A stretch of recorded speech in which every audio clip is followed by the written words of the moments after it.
As you get older? Why do I find that particular statement offensive? I'm not, I'm not quite sure. But okay, as you're 18 and getting older. My brain is like decaying. Yes, of course. How do I get better at remembering?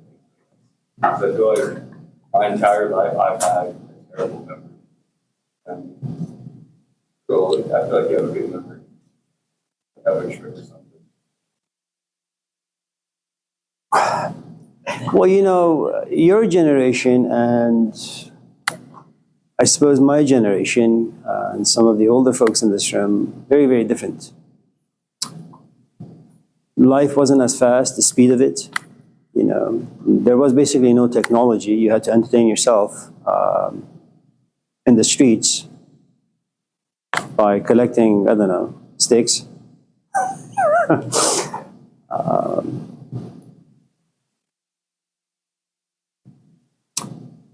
And you were friends with the entire people on your street, you know, and you just talk. And you're part of the oral tradition, you know. Your parents sit you down, tell you stories, all the gatherings, people sit and talk about politics and religion. No one has their own bedroom. There is no private bathrooms. Everybody shares the same space. But I think more importantly, whatever you want to do, you got to do it when you're young, your age. You know, because you have the time to sit and read books, you have the time to create decent friendships that are relatively meaningful, and become interested in something, you know. And once you become interested, that interest will just push you into reading, thinking. You know, it's like when you like someone, like your girlfriend, you're willing to sacrifice. That like will push you into stealing money and going somewhere and buying flowers for her. You know, as I did, I went to the cemetery and stole flowers. It's just a matter of what it is that you like. And after time passes, when you look back, what sort of value system you give to the things that you enjoyed being around. Good morning. And you know, once you're interested, you pay attention to anything. It doesn't really matter what it is.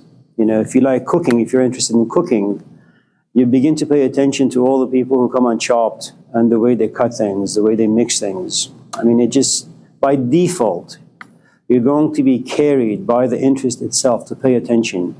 If on the other hand, you're one of those people, we talked about this yesterday in the class, who happens to be an introvert, a little lost, a little confused, you have some missing parts to you and no one really knows what the hell is wrong with you and it's going to take you 50 years to figure things out.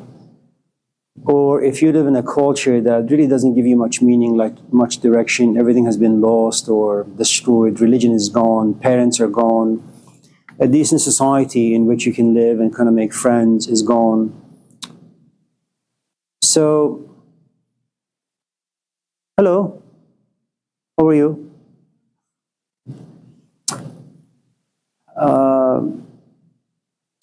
And if, you know, it's like going to a buffet, and America is a buffet. It gives you an infinite, you know, amount of options. And when you go to a buffet and you want to try every dish that's out there, and you come back home, you have diarrhea, you have a stomach ache, and you have no idea what you ate. And you just go into the kitchen and make yourself a cream cheese sandwich and you're satisfied. And you say to yourself, why the hell did I go to the buffet and ate all that stuff? Why can't I control my lust or greed or this or that?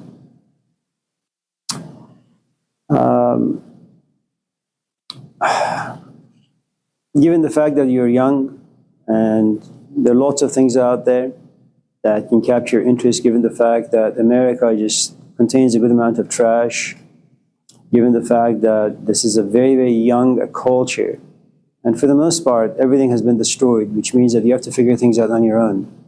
It's going to take you a long time to figure things out, unless, you know, it's like the way you chose your girlfriend, or it just happened to you, where you just look at someone, just happen to be very lucky, you know, and you're interested in this person, and you make sacrifices. You're willing to drive down to Davis, Greyhound, or you drive your donkey, whatever the case may be, you know, which means that all the other people become less of an option.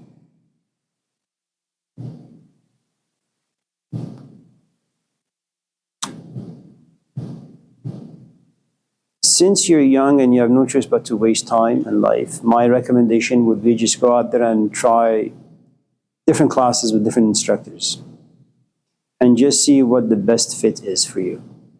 It doesn't mean that you won't be like 10 years from now disappointed, you know. But it does mean that at least for 10 years, you devoted yourself to something that you thought to be worthwhile. And there are lots of people from my own country who go into the medical profession. I mean, they go to 20 years of training, and then they're about to do like an open heart surgery, and all of a sudden they realize you're just not made for it. And, you know, they get a job at In-N-Out. Or they just jump from a bridge. I'm not quite sure which is best, but but find someone if you can. Take classes, you know, and don't limit yourself to just one or two classes or instructors. The class itself is not important. It's the instructor. So go out there and try a few, and whichever, you know, inspires you, just stick with that. And when inspiration is protected and nourished, you become monogamous. This is the only thing you want to do. And that's a very, very good place to be.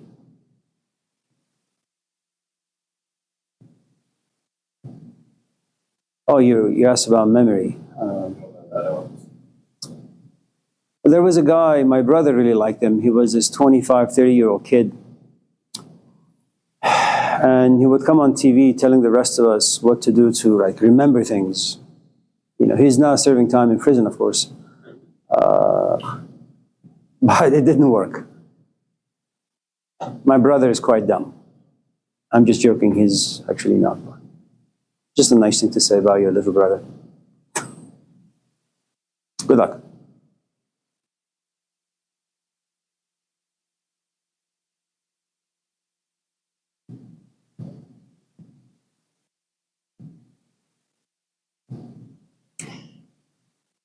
You know, if you're 19 and insecure in the sense that you don't really know what you want to do, and then you sit next to someone who knows what they want to do, and they just say they also happen to be African American.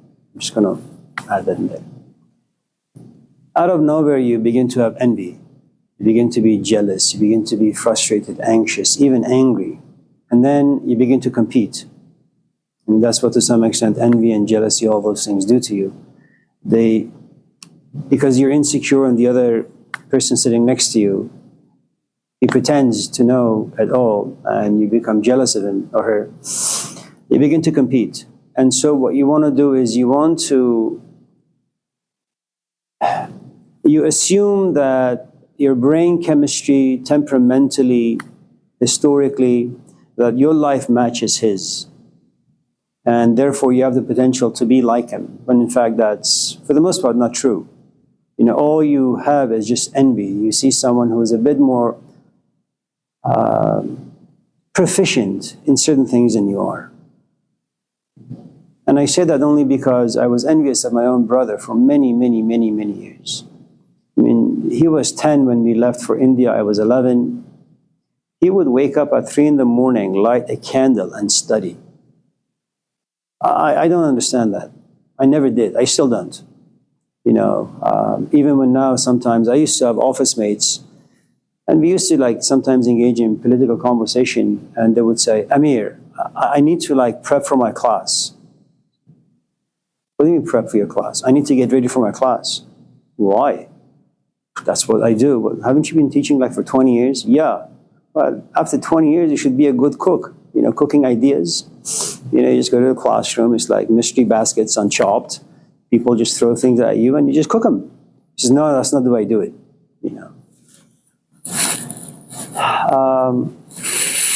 And so being envious of him, I began to memorize the dictionary. And I only went through 1 or 2 pages of the alphabet A. And I realized, I can't do this. This is ridiculous. And even now when we have conversations, he tells me all the stuff he's read in books and all the exercises he does in his classes. And I look at him and say, what the hell is that? But now there is no envy. I just think he's wrong.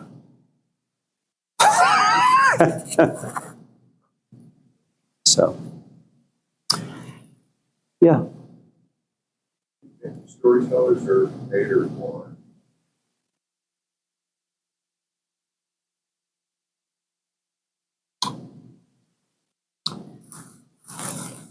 There are, I think, a couple of things. Historically, first, in regards to the art of storytelling,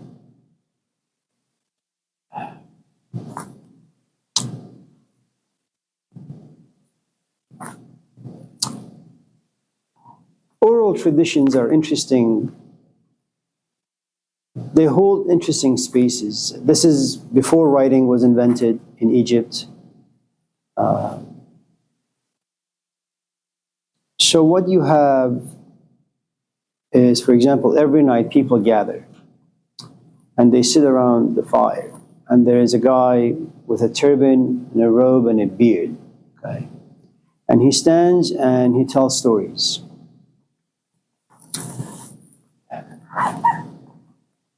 First, there has to be something profoundly magnetic, charismatic about the person himself or herself. Okay? If there is nothing special about you, and I'm not really quite sure what that means just yet. It doesn't matter how good of a storyteller you may be, people are just not going to be interested. You know, there are lots of people who tell the story of, say, the Gospels. Just YouTube them. And you really want to just cut your jugular because it's so boring. And you don't know why. I mean, they're filled with information, and yet you want the end of time to be here right now, so you don't have to listen to it anymore. So the first thing is the person who's telling it. Okay. Next is the way you use language. Now, here's the thing. Industrialized environments are not storytelling environments. They're just not equipped to tell stories in a good way. And the reason is, when you go to IKEA, America is a how-to culture, which means that if you want to get somewhere, if you want to do something, you start at point A, and then you follow these steps, and then you'll get to point B. Okay. Now, in cultures where technology is still in its primitive stages, kind of like Japan, they're very advanced, but they're very tribal in thinking, and just their social structure is tribal, the way they treat each other. It means that, yes, technology has its place in society, but for the most part, they go back to the tradition that's been around for about 3,000, 4,000, 5,000 years. You know. Now, if you have lived long enough as a culture, as a country, what happens is you come to realize that there are many things about life that can't be told to anyone directly. If you're in love, you write poetry. If you're in love, you sing. If you're in love, you go for long walks. Maybe you cry. Maybe you write poetry. Maybe you do painting. These are all what Søren Kierkegaard, the Danish philosopher around the 19th century, would say, indirect communication. There are certain things about life, and there are certain things about our relationship with life that will not allow linear communication. You know, 2 + 2 will always equal 4. The meaning of life, I don't know. You know. And because of the non-linearity of certain aspects of life, you have no choice but to resort to storytelling. Introverts have a tendency of being really, really, really good, storytellers. Someone like Chuang Tzu, someone like Lao Tzu, they're poets. And you have to kind of unpack what exactly it is that they're saying for you to kind of understand,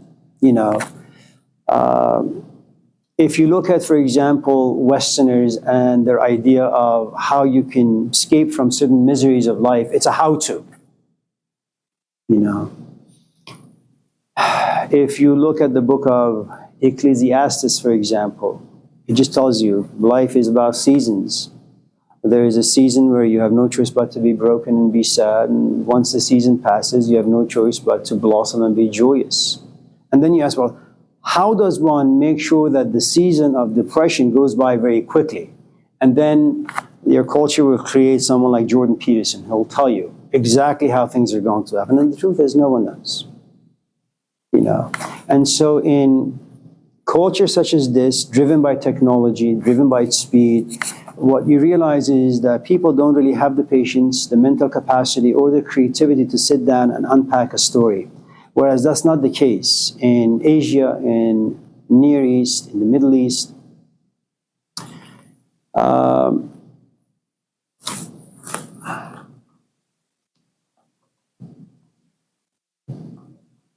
It also depends on the depth of the person, him or herself. I think someone like Jesus, who happens to be an extreme introvert, can't be a linear thinker. He can't be like a Confucius. It's impossible.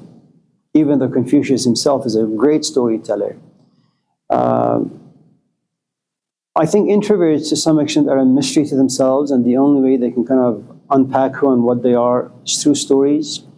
And because they have access to certain things about life, those things, when expressed, can't be expressed but only through stories. Someone like Moses doesn't care for stories. First, he's an old guy. Second, his culture is falling apart. His people are dying left and right. I don't know if you've been listening to what's happening in Israel and Palestine, and the media and the sort of people they invite on TV. Rarely do you find, I've never seen it in the past maybe 2-3 weeks of following the story, of anyone coming on the show and going, telling a story for 5-10 minutes, and then walking away, assuming that the audience is willing to go home, sit somewhere, and figure out what the story exactly means. So what you have is, you have a time of crisis, people are dying, things are being destroyed, and people are come on TV, and they're just venting. They're shouting, screaming, bad-mouthing this, side of the aisle. It's no time for storytelling, and that's the position of Moses. Jesus, on the other hand, and Moses is a temporal figure, temporal in the sense that he lives in space and time. I want my people freed now.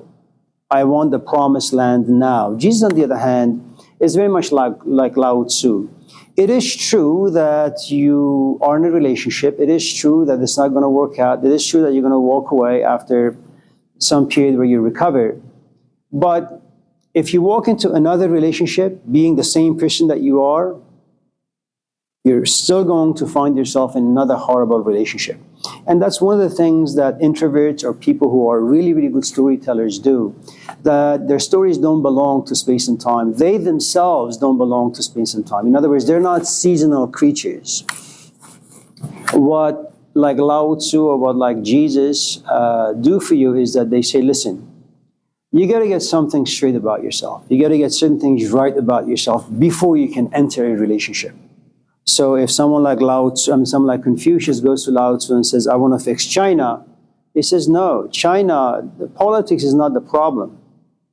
It's people and their ignorance and their assumptions that cause problems. Fix those people and you will have a philosopher king.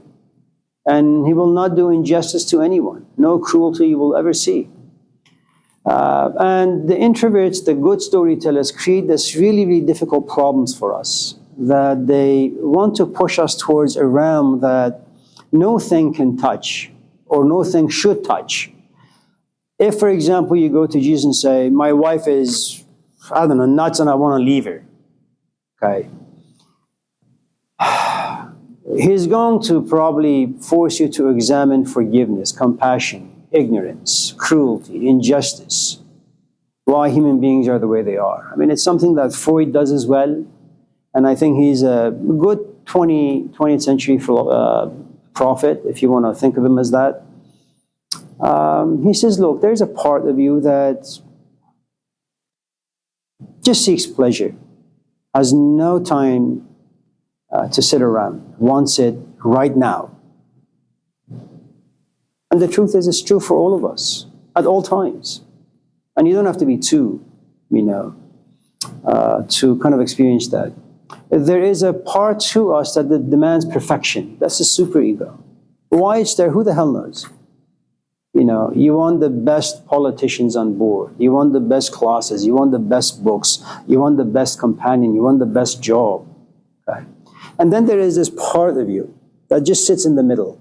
Weak, incompetent, and it really goes wherever the power is. If the power is at the it side, where you just want certain things to be gratified quickly, the superego doesn't have much power or control, this part of it will simply gravitate towards that. And then you realize that, well, this is not about Persians, it's not about Americans, it's not about Japanese. It seems all people are infected by these three parts to them, you know. Now, here's the other thing you need to know about storytelling, is that it demands that the audience go home and sit down and figure out what the story means.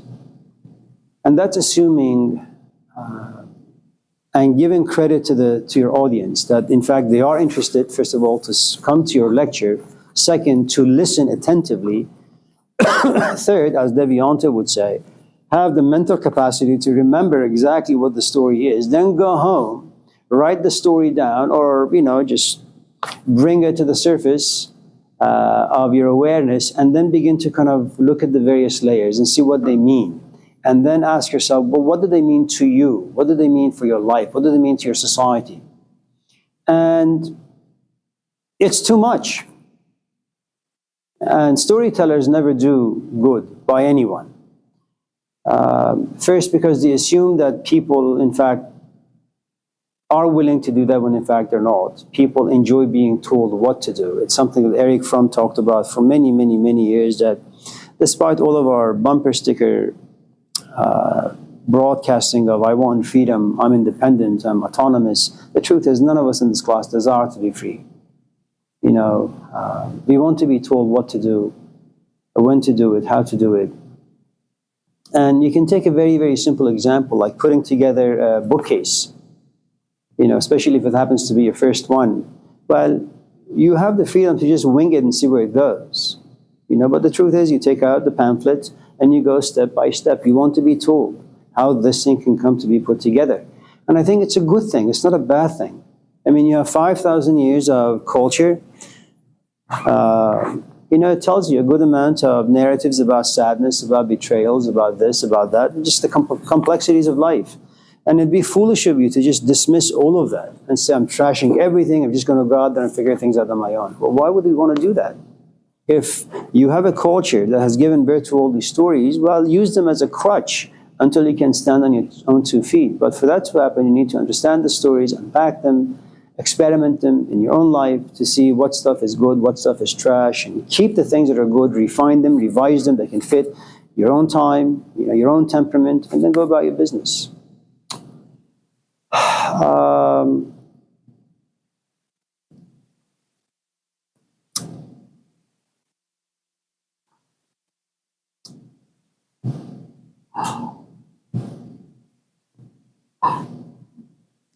You know, it's one thing to come to class, tell a story, and then unpack the story for the next hour. But I think it's a cheap way of doing business when you come to class, you tell a story, and then you go away, which is something I used to do for a number of years, decades. When someone would ask me a question, I would tell them a story. And the truth is, thinking back now, I don't really think I understood the stories well myself. You know, it created this aura of mystery about me. What the hell does he mean by that? Let me give you an example. It's a great story. It's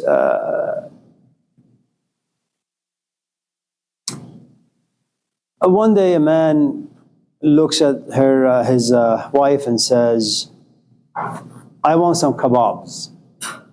And the woman says, I'm sorry, we don't have any meat in the fridge.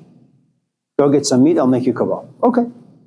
So the man goes out there to the butcher shop and, you know, gets 3 pounds of meat, gives it to the wife and says, make me some food. Woman says, okay. The woman comes out after like 10 minutes and says, the meat is gone. Gone? What do you mean the meat is gone? The meat is gone. Gone where? I think the cat ate it. 3 pounds of meat, all eaten by the cat? Yep. So knowing that women are dishonest, I'm just joking. He picks up the cat and puts the cat on the scale, and the cat weighs exactly 3 pounds. So The man looks at the woman and says, wait a minute. You said the cat ate the entire 3 pounds of meat? Yes. The cat weighs 3 pounds. If this is the cat, then where's the meat? But if this is the meat, then where's the cat? Now, and then you go home. And the students say, what does that mean? The cat, if this is the cat, where's the meat? If this is the meat, where's the cat? And so you go home and you tell your parents a story, you tell your friends a story, you post it on your Facebook page, and then all of a sudden you have like 50,000 comments. And that engages you for the next 5, 6, 10 years of your life, And there is nothing wrong with that, But I think the better version would be just talk about the man, his desire for meat, talk about the woman looking into the fridge, talk about the scale, which is a value system, talk about the cat, and talk about the meat. And then, of course, you can have students go home and, students can give their own twist to the story and the interpretation, but at least they have something to work with. I think someone like Jesus, it's really his lack of, he just didn't have much experience. He's a great guy. I never saw him personally or met him. But from what little, the Gospels say about him, various other Gospels as well, he seems like an interesting guy.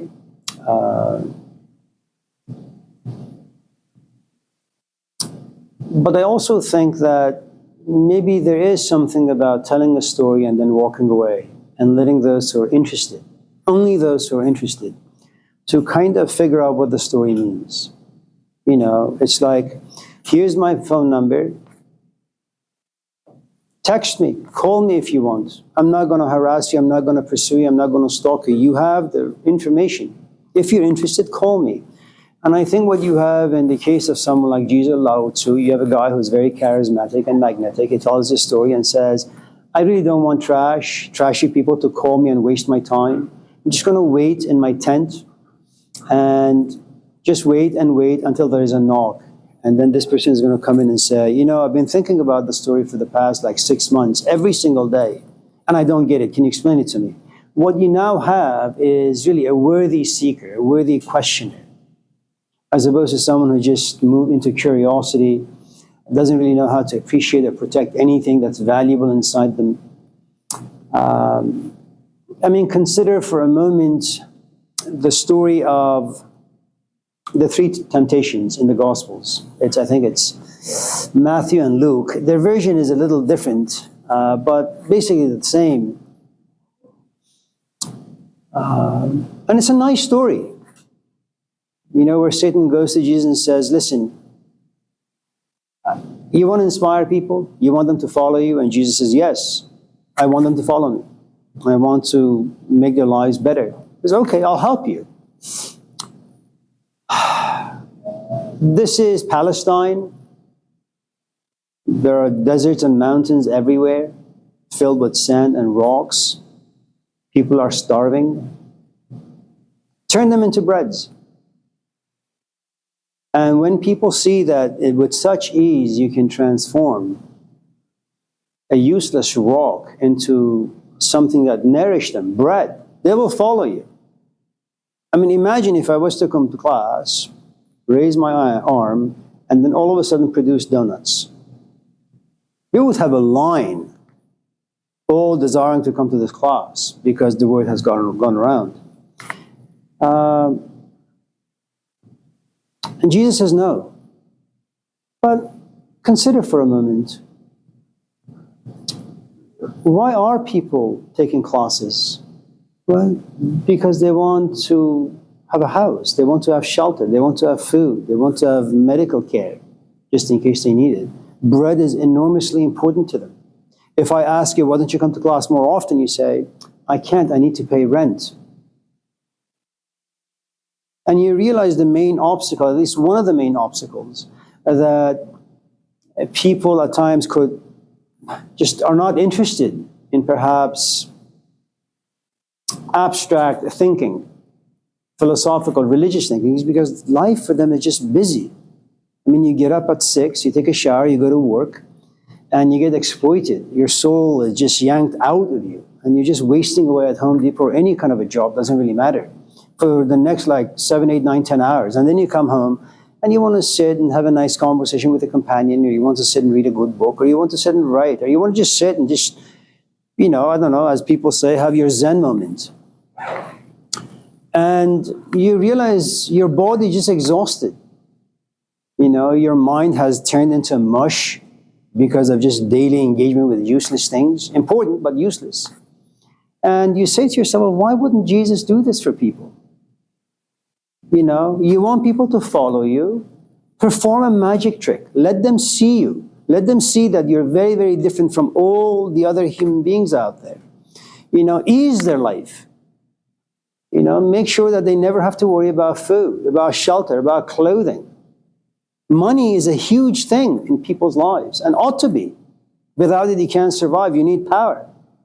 And Jesus says, no. Consider the wisdom of Satan. That you want people to kind of just be interested in the more refined aspects of life. Just, give them a break. Put money in their bank account. You're a magician, you can do this. And what you have in this first temptation is physical life. It's an enormous thing. It's complicated. And he says, no. Only those who can see me, only those who understand me, only those who love me, let them follow me. I'm not going to perform any magic tricks. And you can look at the story in a completely different way. That what you have is, when your belly is full, when you don't have no worries about money and rent and mortgage, when you have a medical, healthcare and stuff, at a certain point your life gets boring. And then you become curious about things perhaps that you shouldn't be curious about. But you're curious nevertheless. So what you do is you say, okay, you know what? I'm going to pursue Jesus. He seems like an interesting guy.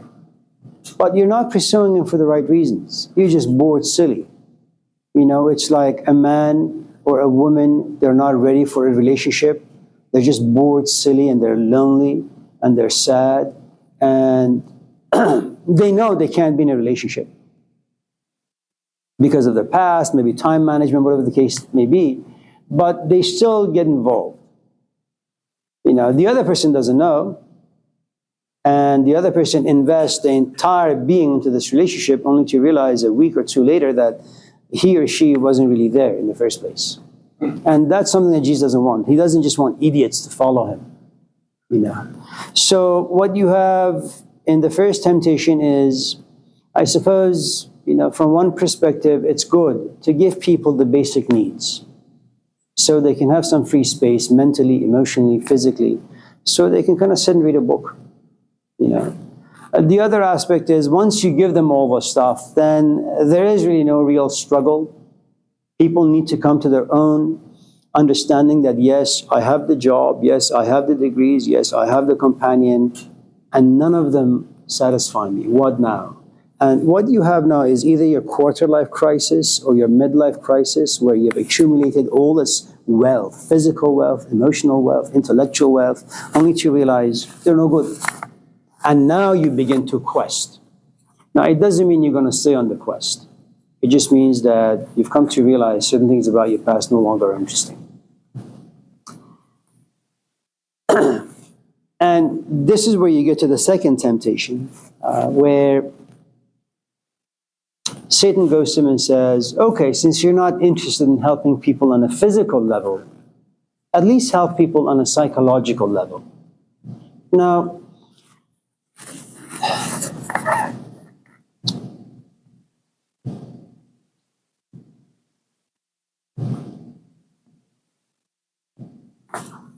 how do I memorize things? What do I do with my life? Who should I follow? What classes should I take? Why is it that I have all the stuff and yet my life feels so hollow, empty, and useless? What is wrong with me? You're not talking about someone lamenting about not having bread, not having rent money. You're talking about someone who has the basic needs, but psychologically, They're just ungrounded. They have no anchor. There is no meaning to their life. And the second thing is about magic, in the sense that eventually for all of us, life gets boring. Life becomes a disastrous experience because there is nothing new under the sun. After a while, go where? Do what? I've done enough shopping. I've done enough purchasing of this or that.